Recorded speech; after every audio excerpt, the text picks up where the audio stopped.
Today, we're going to share with you 4 things that you can share with your athletes to help them focus on the basketball court.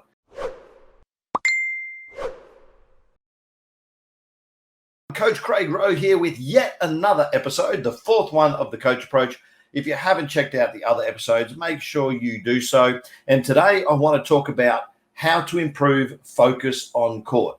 I coach a number of athletes in my academy program, and one of the biggest problems I see with the athletes I work with is actually their mental focus on court. There are so many things that can distract them and make them lose focus. So today I thought I would share with you 4 tips that will help your athletes remain focused on court. Some of these tips I actually used myself. So let's get straight into them. So the very first tip that I want to share with you is one that I actually used as a player myself. I was one of those players that every time something went wrong on the court, when I first started playing at the age of 17, I would struggle mentally for the first 2 or 3 possessions after I made a mistake. So every time I made a mistake, I would take myself mentally out of the game. So the problem with that is you need to have what we call a next play mindset.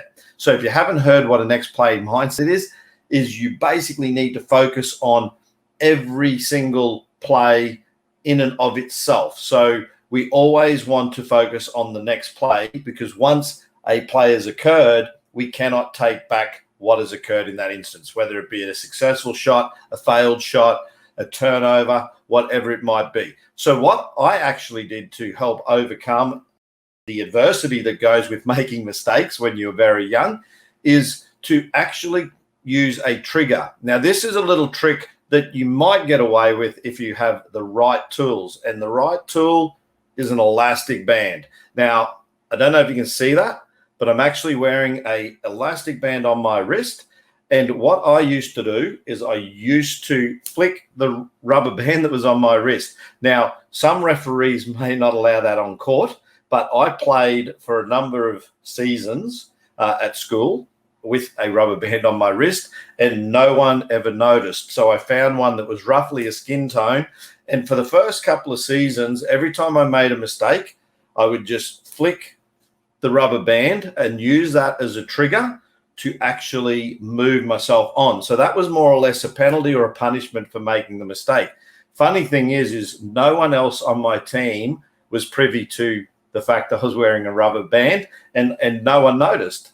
So if you may get away with it, I certainly did, and I'm not going to say that you might not be asked to take it off if someone notices it. But what I would do is say, try and find if it does work for an athlete in your team. If you have someone with a mental mindset issue where they struggle when they make a mistake, that may well work for them. It certainly worked for me, and it's also worked for some other athletes that I've shared that information with, where they've also successfully used a little rubber band on their wrist to help them move on to the next play. So just a little trigger and a little bit of a psychological technique there.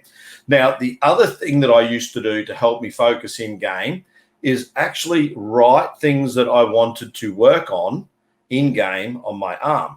So when you're in game, you're obviously in the moment, and there's so many things happening that sometimes you're just fog. Your brain is a fog. So one of the things I used to do is I used to treat every game as a training session, because that's what I tell my athletes is every game that you step on the floor is actually a training session. So if you're not trying to improve and work on something new each game, then you're not taking advantage of what that situation presents, which is situational learning and skill acquisition in game. So what I used to do is just write one thing that I wanted to work on my arm. Now, I didn't necessarily write a book, so I might just put some initials. So I wanted to work on a jab and go or jab and drive. I might just go J and G and leave it on my arm. And when I'd come to like a free throw or a stoppage of play, sometimes I'd just look down at my arm and I would see what I'd written, and I'd go, that's right, I wanted to work on that today. So then what I'd do is for the next couple of possessions, I would try and work on that aspect, and that helped me focus on skill acquisition and trying to execute things that I've been practicing in training. So that is another tip that you may want to share with your athletes on how to improve their in-game focus on things that they actually want to work on. Now, the next thing that I learned at an early age, which I think is worth sharing with your athletes, if you're a coach or a teacher, is something that is a little bit contentious, but I want to, it can be a myth, is looking up and looking at the ring. So what we say at Ozswoosh is look at the ring, see the court. So obviously when you're playing basketball, it's not a game where you're always going to have your head up. You hear a lot of coaches saying, you know, keep your eyes up, keep your eyes up, keep your eyes off the ball. Really what we're trying to do is not have athletes look at the ball when they dribble, but there will be times and moments where as they're navigating through athletes, they're going to need to put their head down and look at the ball and or see what's in front of them, depending on where they are. However, one of the advantages of focusing on the ring when you're bringing the ball up the floor or if you're making a drive is that you can actually develop your peripheral vision. So peripheral vision is something that I believe from experience can be trained. And the way I trained it is I would focus on the ring. Now, the ring is a central part of the court. So you can do this as an exercise with yourself or athletes, is you have your athletes stand on the perimeter, on the three-point line, and have them look at the ring, but try and see everything in their peripheral vision. And what they'll notice is no matter where they stand on the arc, they'll be able to see everything in front of them. However, if they turn their head to the side, they will lose sight of part of the arc. So what the advantages of looking at the ring and seeing the court is you do tend to see things in the periphery. So looking at the ring is a really important thing. The other advantage it had for me as an athlete, which I also encourage my athletes to do, is look at the ring because you are a threat. If I'm dribbling the ball and I'm not looking at the ring, there's a high chance that I may not shoot the ball. So I developed the habit, and I encouraged my athletes to develop a habit of looking at the ring and seeing the court. So they've got to see their teammates. So that is something that was effective in helping me focus on the team aspect of the game. Now, doesn't mean you don't put your head down at times. Absolutely you do. But having your eyes on that target also helps you stay focused when you come to shoot. If your eyes don't leave the target, and something a lot of shooters do is they'll shoot the ball and they'll follow the flight of the ball with their eyes. One of the things that I would like to do to maintain focus is to keep my eyes on my target. And if someone was putting a hand up, it often felt like you were just looking straight through their hand because you had a good look at the ring. Not always the case, particularly on a drive, that you're going to get a chance to always look at the ring at the last moment.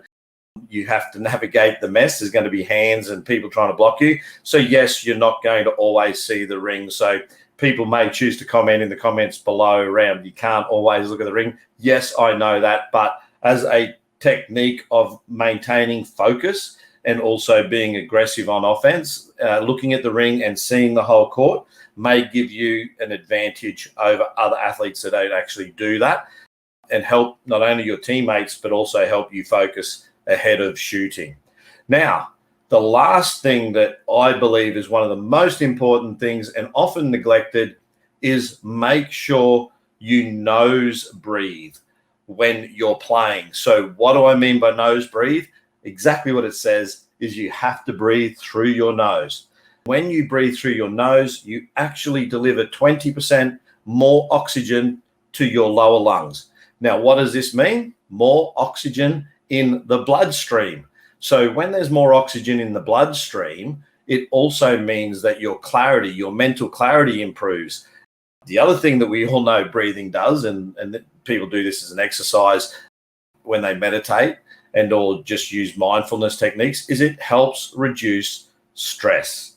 So whenever you're in a stressful moment in a game, take some breaths, but make sure you breathe through your nose. And if you're playing basketball in a cooler environment, nose breathing or breathing and inhaling through the nose actually warms the air too, which helps deliver warm air to your lungs. So they're just some tips that I believe will help you, help your athletes focus better in game when they're playing. So if you haven't heard of those, then I hope they help you. If you have, then that's awesome. I hope you share them with your athletes. if you've got other methods that you use to help your athletes improve and stay focused in game, then by all means share them in the comment section below.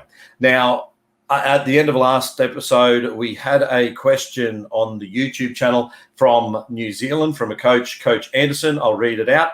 Hi, Coach. I am a young basketball coach located in New Zealand, struggling to get parents of teenage kids to pay for my training sessions following COVID. Before last year, he said everything was well, but can I offer some advice? Now, I'm not going to say I know your full situation, Coach Anderson, but what I will say is, yes, a number of academies like myself and trainers like yourself have been affected by COVID. So I don't know your full circumstances, so I'm going to make some assumptions here, and I may well be wrong, so feel free to comment if I am. But basically, here's what I would suggest. If you are chasing parents for money for trainings you have already done, then that is a really hard situation to be in. All I can suggest there is that you don't actually do the session and charge them later, that you would have them pay up front and in advance. So with my own programs, it is a pay up front system. So they pay and then they get to play. So that's one method that you may actually use. Now, if you're chasing money, that can be a hard situation because those people may well be finding financial hardship due to COVID. The other thing is, I'm not sure if you're doing group sessions or individual sessions. If it is individual sessions you are talking about and not group sessions, then maybe reducing the cost to those individuals' parents by actually running small group trainings where you reduce the price but still work for the same amount of hours and you just include more people. Now, I know there are some COVID restrictions. I will share a link to my COVID safe plan that we're required to have here in Australia. So you might be able to get some ideas on how to better manage COVID in your country if you are experiencing issues around training athletes. We do have a COVID safe plan and we're required to have that here in Australia. So I'm not sure what they have in New Zealand. And the other thing is that may help is in Australia, and I do believe New Zealand have this, is there is an afterpay system that you can sign up for where you can have people pay and pay off the amount where you will receive payment, but they have deductions coming out and it's interest free as long as they pay on time. So maybe going and having a look at the afterpay system may well help you. And also, having online payments may also help. So I know there's a lot packed into that answer. I hope that helps you. I'm not 100% sure if it will, but that is what I would recommend based on the information you've given me. So thanks for the question. And if anyone else has a question and you want to reach out to me here on the Coach Approach, then by all means, I'm more than happy to try and answer the question to the best of my ability to help you help others. And that's another episode of the Coach Approach. I hope you've enjoyed this episode. I hope you like the tips. And if you do, make sure you give it a thumbs up. If you haven't yet subscribed, hit the subscribe button. And don't forget, we upload a new video in a different category daily here on the channel. So be sure to subscribe so you don't miss out on that. Enjoy the rest of your week. Till next time, we hope to see you in the next one. Thanks for checking out this episode of The Coach Approach. We hope you enjoyed this episode. If you did, please take time to leave a like. Hit the subscribe button if you haven't yet subscribed, and also feel free to share your own experience in the comments below. We hope to see you again in the next one.